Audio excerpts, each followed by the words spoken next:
Hello, fellow wanderers, and welcome to the Wandering Wodnicks, and welcome to the Wandering Wodnicks Garage.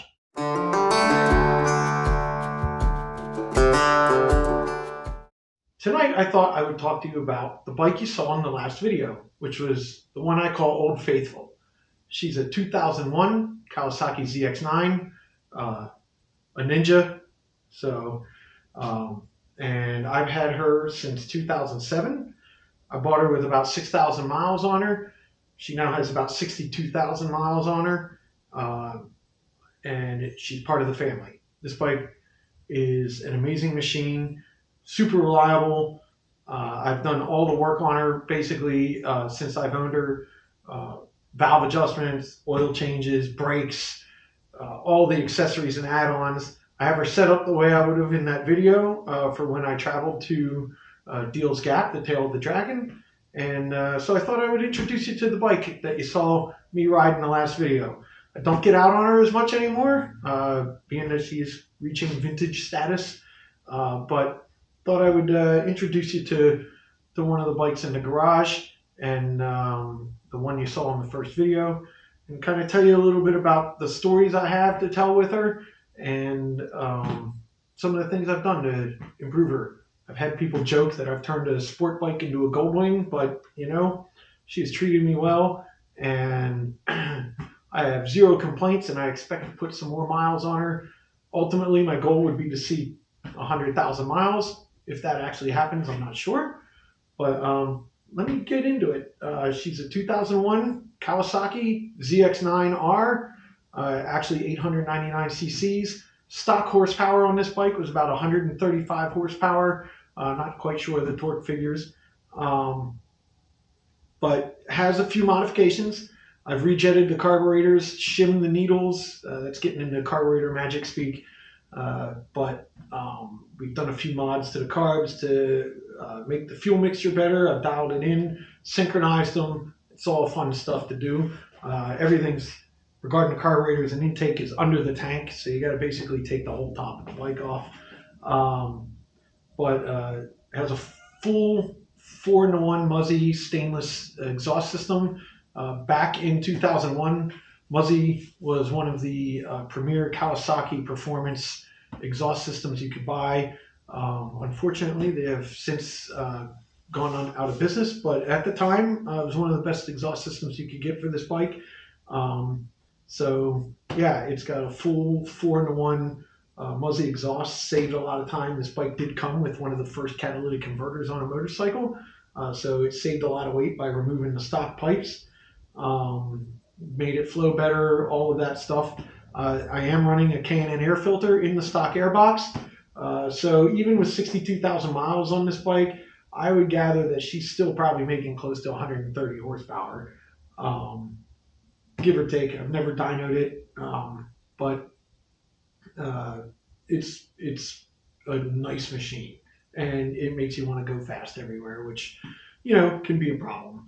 But anyway, so aside from the performance upgrades and stuff, I recently just took care of some maintenance that I had deferred. So we've got a new chain, new sprockets, a Galfer wave rotor on the rear, put a new rotor on the rear brakes. The stock one was running a little thin.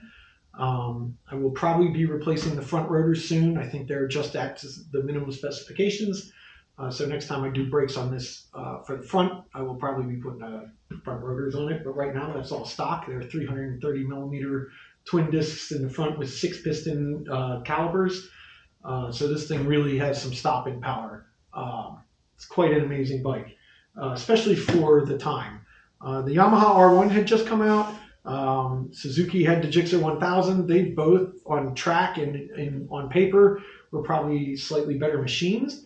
But for an everyday usable sport bike that you could ride for many miles and still go well beyond what any speed limit is, this machine is one of the best. Wonderful big windscreen, and this is stock windscreen height. It's not a double bubble or any flared screen. It is a smoke screen, as you can see, but it does well.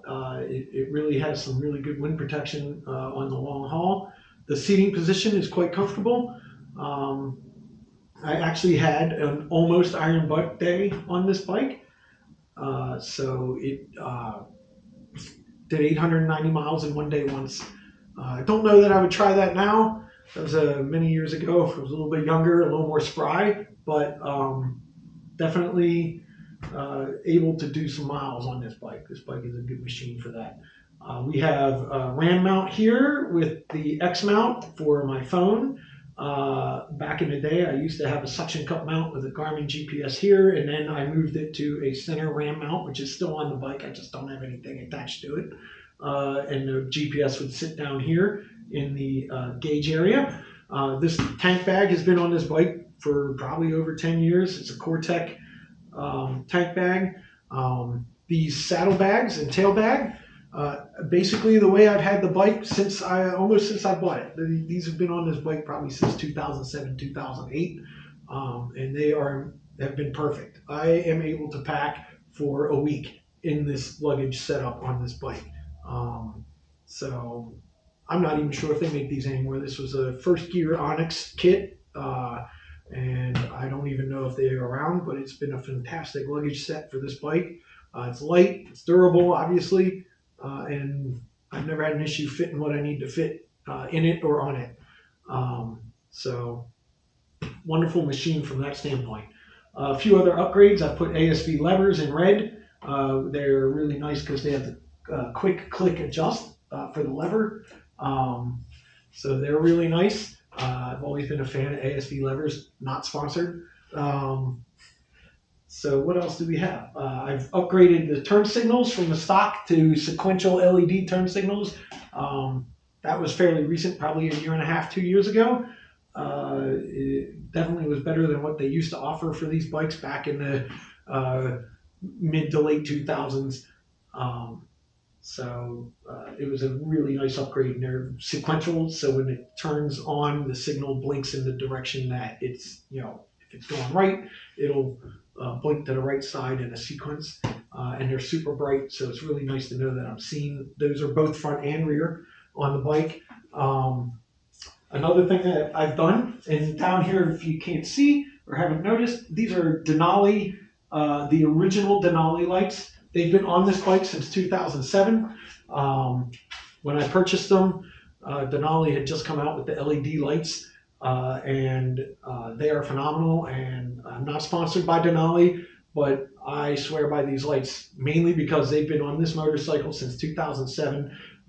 When I put them on this bike, this bike probably only had about 8,000 miles on it at the time, and now it has 62,000 miles, and it's been through rain. And all those miles, all the bug guts, you name it, those lights have seen it, and they still work fantastic. It's a phenomenal system, and that's one of the reasons why I will continue to use Denali lights. So Denali, if you catch on to this video or whatever, hey, hit me up because I love your products. Have a Kyoko cruise control. It's currently not functioning. I've taken the bushing out. I actually have misplaced it. I'm sure it's in this garage somewhere. I did some work on the bike where I replaced the grips. Those are brand new. The last set of grips lasted about 60,000 miles. I finally put new grips on at that time. And when I did that, I apparently misplaced the bushing that actually tightens the throttle as a throttle lock. But this is a phenomenal, nice little product to have on this bike. And that's been on there since probably 2009. Most of the mods on this bike I did fairly early on in my ownership. So I can speak to the durability and quality of most of the products that are on it. I have another company that I don't believe is still in business, but it may be, or Powerlet by Coolion. I have a Powerlet socket up here, which used to power my GPS. I actually have a standard lighter style 12-volt socket on this side, and then on this side I have another Powerlet socket that I can plug my heated gear into, and I use to charge the battery with. It's where I power the battery tender to keep the battery charged up. So overall, that's about it. This bike has treated me well. It's taken me from South Carolina, where I initially bought it. I've gone on rides from South Carolina to Louisiana, up through Arkansas, back to South Carolina, ridden up here to visit my folks who live in New Jersey. Have since moved it to Pennsylvania. I've ridden it all over here. obviously with 60,000 plus miles on it, it's been around, and she still runs and purrs like a kitten. So be looking forward to a few adventures on this bike. I don't know that I'll ride her as much as I used to, but I do have some plans to go on some road trips, obviously. Although I did off-road this once, not intentionally, in Arkansas. It was listed as a county route and turned into a dirt road. So I just went with it. But so that's pretty much it. Welcome to Old Faithful. Welcome to the Wandering Wodnicks in the garage, and look forward to providing more videos of my travels and introducing you to a few more of the motorcycles we have here at the Wandering Wodnicks. It's one of my passions. I spent time in the industry, so I've been fortunate enough to enjoy that. As you can see in the background here too, I was able to pick up a Heinderich full leather suit. That was actually a really cool find in the vintage Kawasaki racing colors. I've had fun with this. People have called me Lightyear. So as you can see, I think they may have modeled Buzz Lightyear's suit after the Kawasaki leathers. But that's what I wore in the first video you saw. There's the thumbnail has me wearing these, and some of the shots where you see the knee pucks and stuff getting close to the ground on the Dragon. This is the set of leathers I was wearing in the video. So still have those two. Haven't worn them in a while. They probably could stand to be oiled up and taken care of a little bit. It's been a while, but so that's it. I hope you liked this video. And if you did, typical YouTuber, right? Hit the like, hit the subscribe button, like, share, subscribe, do all the things. And I hope you enjoyed this. And if you have any questions about anything you see on the bike here or any of my trips on this bike, leave a comment below. I'd be more than happy to help you out with any questions you have regarding any of the items you see on the bike or any of my upgrades, or if you just want to hear a story or ask me something about some of the travels I've done on this bike, how I've packed the bike. If you want to see a video about how this bike has gotten packed for some of the trips, I could go through that. There's some tricks and things I've used on this bike.